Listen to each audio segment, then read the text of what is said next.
Have you ever noticed how some people can wear stark black and pure white together and look amazing, but other people wear those colors and they look like their wait staff? That's value contrast, and it's one of the most misunderstood concepts in personal styling.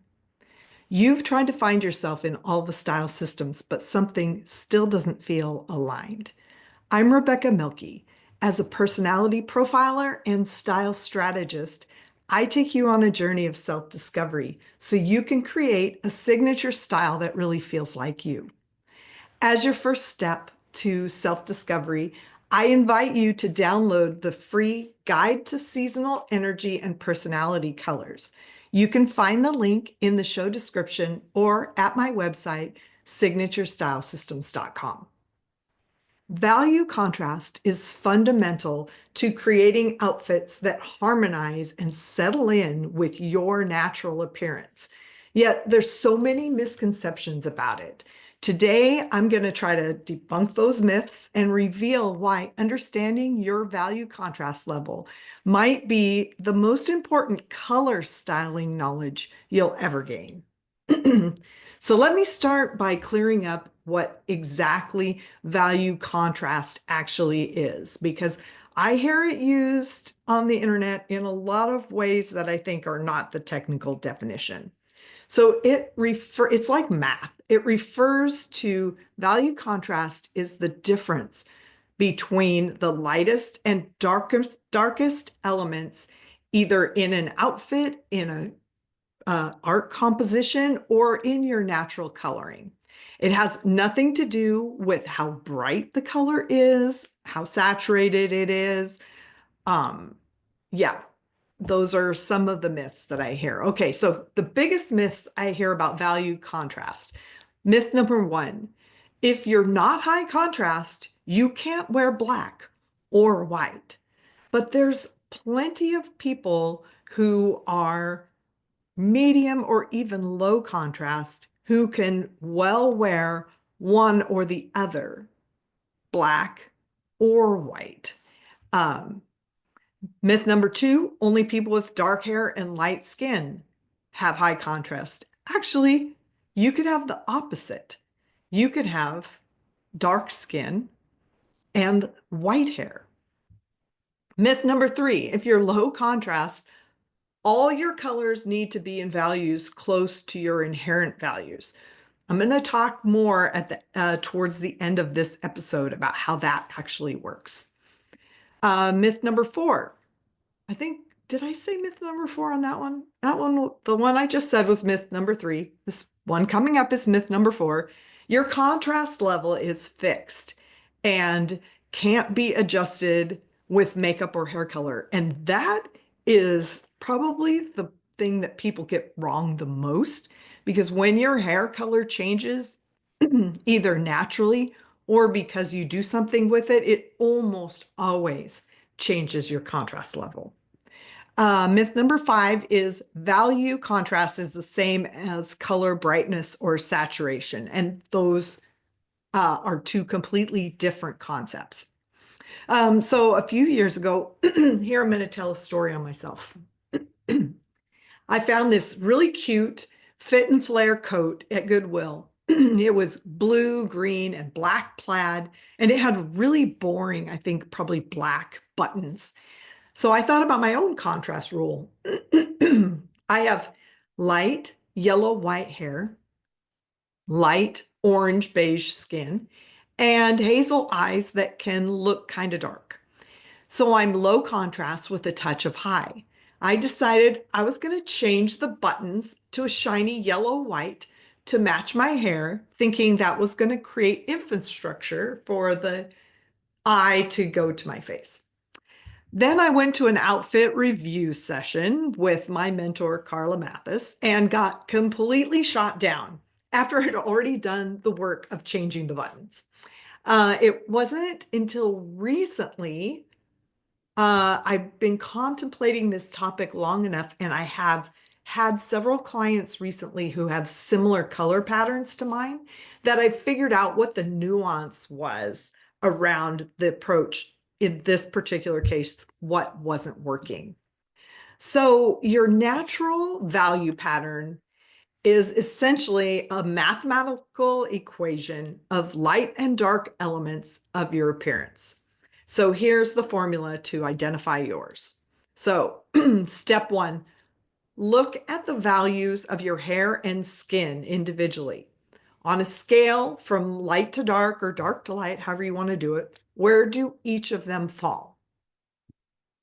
Then step two is to measure the difference between those two. And this difference is your primary contrast level. If the difference is large, like black hair with fair skin, or like I had a client quite a few years ago who had fair skin, black hair, and almost the whites of her eyes were almost unnaturally white. They were so white. So that would be a person with like maximum contrast. And it could also be really dark skin with white hair. So that person is high contrast. If the difference is small, like you have light brown hair and light beige skin, then you're low contrast. And if you're somewhere in between, you're medium contrast, and there could be medium high, somewhere between medium and high.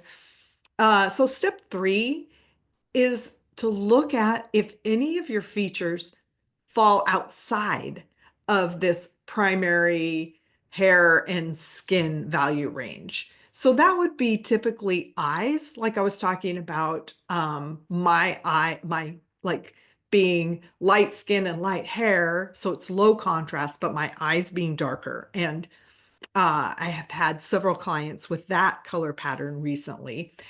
It can also be someone with a very dark skin and dark hair who has really noticeable and bright whites of their eyes and maybe even teeth.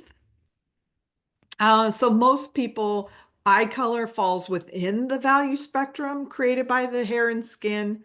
But if it's outside, this is going to need to be considered. So that's step four. If you have small elements that fall outside your primary contrast range, you have a touch of that value. Or you could have, say, um, like the client I was talking about a minute ago, who has the black hair, super white, whites of her eyes. Um, I think her eyes were blue, and so they were more in the medium. So she has a touch of medium contrast. So like I have low contrast with a touch of medium high, and so on. So understand that this is not about like creating limits for you. It's just about finding the uh, color value pattern that's going to make you really show up because it's supportive of you.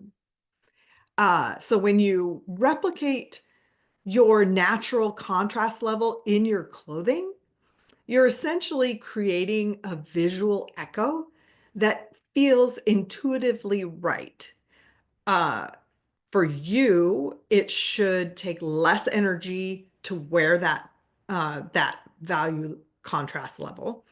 And then it looks right to other people when they see you. This is why some people look great in black and white, head to toe, and then other people look amazing in more closely related colors, tone on tone kinds of things. So the special case of the touch of high contrast person. Um, that's going to be light coloring overall, but noticeably dark eyes, or dark coloring overall with noticeable eye whites or sometimes teeth. And then for these special cases, there's two really great ways to deal with those. Option number one is just to repeat that natural pattern exactly. For example, a mostly low contrast outfit in your dominant value range with one small high contrast element. So I'm going to give an example for the light hair, light skin, dark eyes, but you could flip it.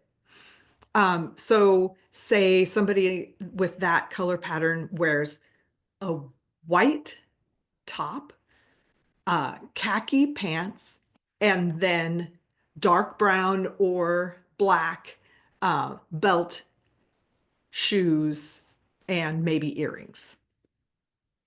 So that's option number one.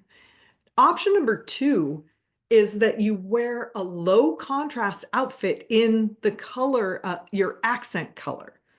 So the color that you just have a small amount of. So for somebody who is like dark skinned and dark hair, with the very bright teeth and very whites of their eyes, this would be them wearing like a white dress or a white top and khaki pants.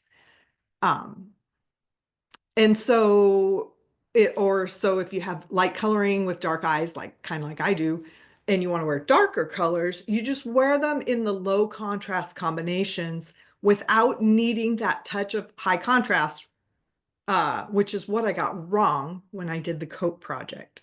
Because that coat was bright, medium, dark colors. I didn't need the brightness because the contrast of the coat with me was enough. The contrast between my inherent lightness and the dark clothing already created that effect. So if you're dominantly dark with a touch of light, you could wear darks with just a touch of light as an accent, or wear light colors together in low contrast combinations. Both approaches work beautifully. So once you understand your value contrast level, you'll find that many style rules that never made sense before kind of click into place, like a color that should work for your season but somehow doesn't, or an outfit that follows all the rules but still feels off. Check if the contrast matches your natural pattern. Understanding and replicating your natural value contrast level is the most powerful styling technique for letting your natural beauty shine through regardless of color choices. In other words, if you don't know what your right colors are, but you get this, you're more than half of the way there. It works on a level kind of beyond conscious awareness, and it creates that sort of elusive, put together look that many people are striving for but can't quite manage to achieve. So here's something simple you can do this week to integrate these principles into your wardrobe. Take a selfie in natural light without makeup. Convert it to black and white using any photo editing app, and then look at the range of values from lightest to darkest. And this is your natural value pattern. Choose one outfit this week that intentionally matches the pattern and just notice how you feel when you wear it. It does take more energy to wear higher contrast than what you actually are. Thanks for being here for the Signature Style Systems podcast. Have fun being you, and I'll meet you back here again real soon.